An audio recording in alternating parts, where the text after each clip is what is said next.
Dan hari ini kenapa saya ambil tema sebuah kasih Bapa?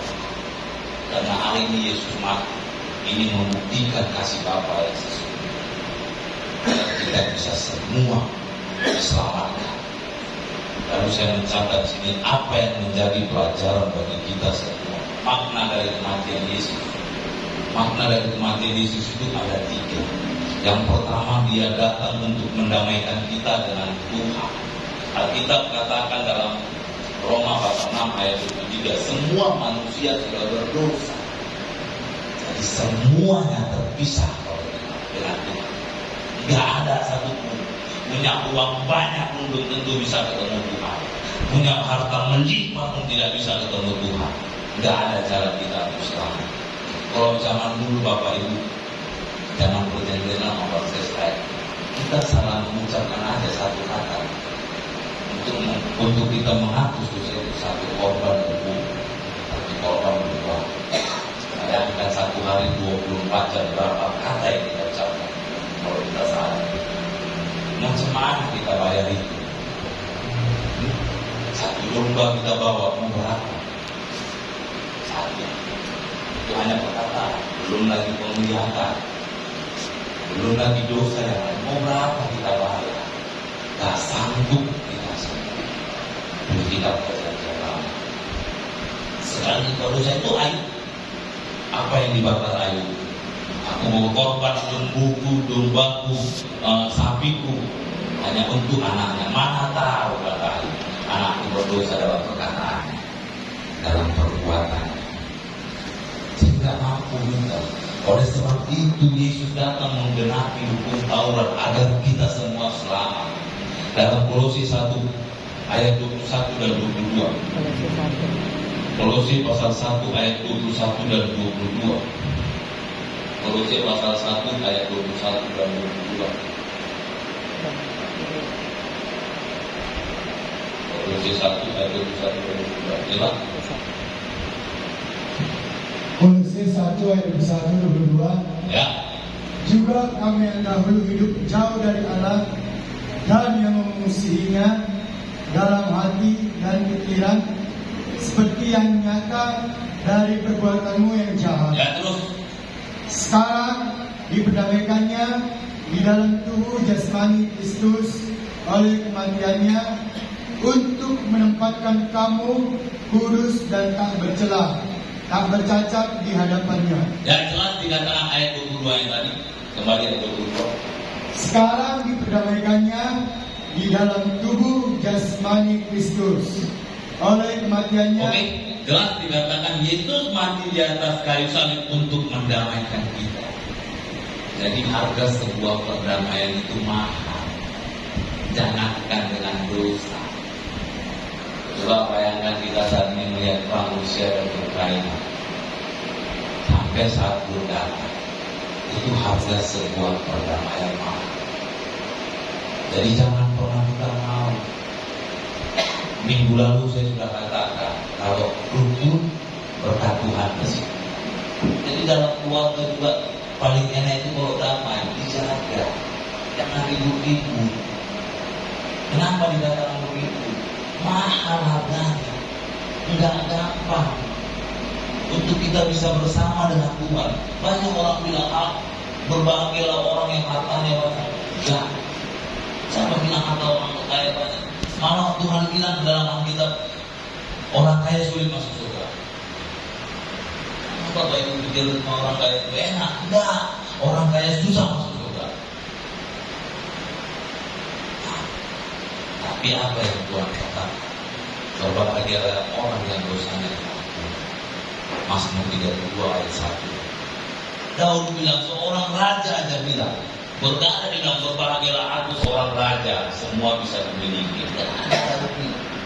Tapi Daud bilang, berbahagialah orang yang berusaha. Kenapa?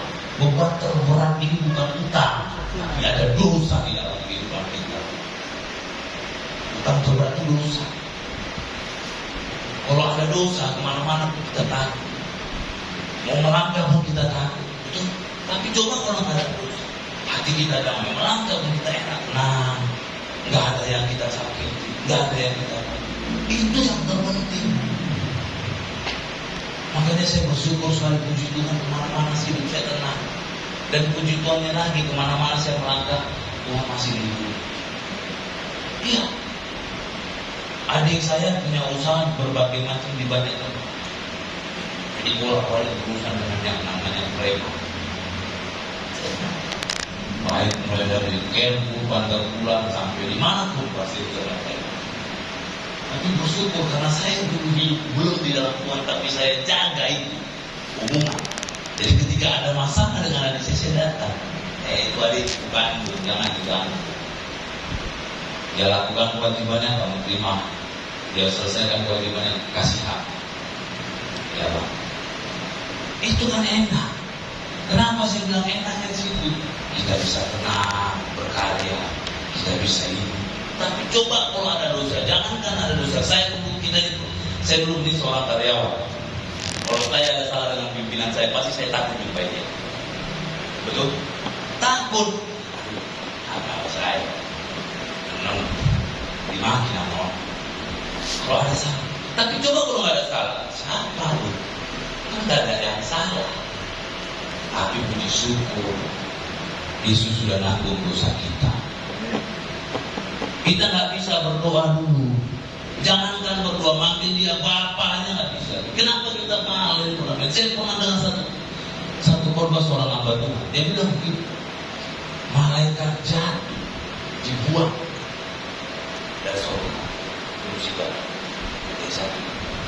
Kita jatuh dalam dosa, Tuhan cari. Malaikat menyembah Tuhan, dia panggil Tuhan itu Tuhan. Kita nyembah Tuhan, kita bisa panggil dia Bapa. Ya, kalau kita dipanggil dia Bapa, berarti kita anaknya. Malaikat tidak bisa panggil Bapa, tapi kita semua bisa panggil Bapa. Kita panggil. Oleh sebab itu betapa mahalnya harga sebuah pertama. Bayangkan bagaimana kita yang salah, kita yang berdosa, Tuhan kirim Yesus mati di atas kayu salib. Wah, saya pikir waduh. Pernah satu ketika saya bilang, lalu Pak Pendeta kita suka-suka hati buat dosa, kan Yesus sudah mati di atas kayu salib.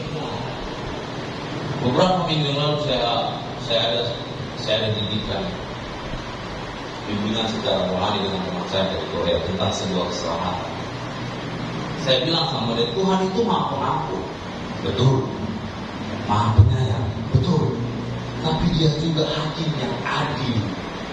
Maksudnya ketika engkau salah, Tuhan juga akan memberikan hukumanmu. Ketika engkau salah, untuk menegurmu supaya jangan berbuat dosa. Loh kok itu? Iya, kamu baca di ayat kitab lain. Ia hakim yang adil. Dia bilang, kalau hakim apa tugasnya? Kamu bersalah, benar kamu bersalah. Tapi Tuhan ampuni dosamu, tapi Tuhan berikan perhukuman. Kalau kita di dunia masih syukur, masih bisa bertobat. Tapi kalau sudah dipanggil Tuhan, bagaimana kita bertobat? Udah nggak ada lagi. Saya bilang begitu sama dia. Oh begitu. Jadi jangan sampai kamu suka-suka hati. Oh enggak apa-apa, aku buat dosa lagi kok, Tuhan ampuni. Betul, Tuhan mau ampuni. Tapi dia juga hakimnya. Jangan sampai kita sepele dengan dosa. Itu yang Tuhan mau maksud. Makanya dia berkata, ini kitab Wahyu pasal 11. Dia hakim yang adil. Jadi jangan sampai Tuhan bilang begitu bukan karena dia nggak sayang. Kalau dia berikan teguran, penghukuman, bersyukur. Kenapa saya bilang bersyukur? Berarti Tuhan masih mengasihi kita, yang mau kita kembali kepada Tuhan. Kalau dia udah nggak sayang, biarkan.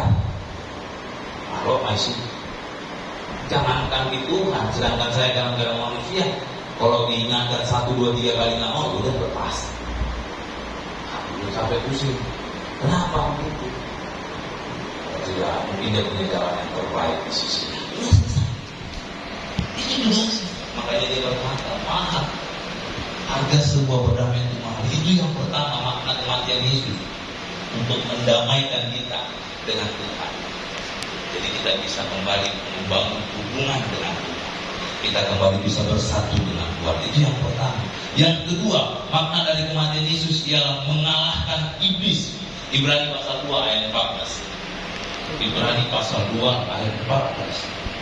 Ibrani pasal 2 ayat 14. Ibrani pasal 2 ayat yang ke-14. Ibrani pasal 2 ayat 14. Ya.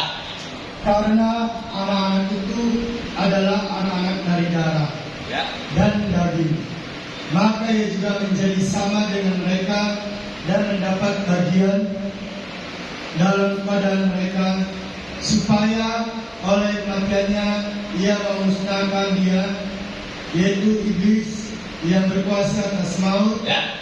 Jelas dikatakan supaya oleh kematiannya Yesus memusnahkan iblis, mengalahkan iblis. Musuh terberat kita bukan darah dan daging. Lawan kita bukan manusia. Lawan kita dalam kitab Alkitab katakan penguasa-penguasa jahat. Ada banyak orang untuk sukses dia pakai cara-cara yang tak benar. Ada banyak orang mau mempertahankan jabatannya dia pakai cara-cara tak benar. Ya.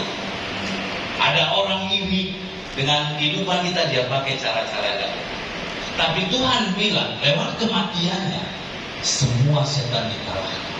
Yesus mati di atas kayu salib bukan hanya untuk menyelamatkan kita, tapi mengalahkan segala macam beban. Apa yang gak Yesus alami ketika dia melakukan perjalanan hidup? Susah, ya, dimaki, iya, dicaci, iya. Apa salahnya? Tidak ada salah Yesus. Dia ingatkan itu salah. Terus kita marah. Yang diingatkan dimaki. Apa salahnya? Nah, dia menyembuhkan orang sakit dimarah. Oh nggak boleh menyembuhkan orang sakit hari begini, hari begitu, hari begini, hari begini. Dimarahi sama hari Taurat. Sementara orangnya sudah sakit. Jadi kalau nunggu nanti hari yang boleh ditentukan orangnya sudah mati. Tapi Tuhan lakukan itu untuk membuktikan suatu kuasa bahwasanya iblis sudah dikalahkan. Jadi nggak perlu takut kita menangkap banyak kali tantangan ini Pak Pendeta. Ya memang iblis tugasnya itu. Kalau nggak mencoba itu mudah. Iya, waktu Yesus puasa di atas kayu salib, puasa 40 hari 40 malam. Apa yang iblis lakukan pertama? Yesus, kau kan puasa pasti lapar. Kau buatlah batu menjadi roti. Dia tantang. Tapi Yesus bilang manusia bukan hidup hanya secara jasmani, tapi rohani juga perlu dikasih makan. Itu yang pertama. Yesus, kau kan anak Allah. Cobalah kau jatuhkan dulu. Kau dari atas. Selamat enggak? Kerjaan iblis itu menantang, menggoda. Habis tantangan baru terakhir dia goda. Udah gini aja Yesus. Aku kasih kau seluruh dunia ini. Kau sembah. Ada banyak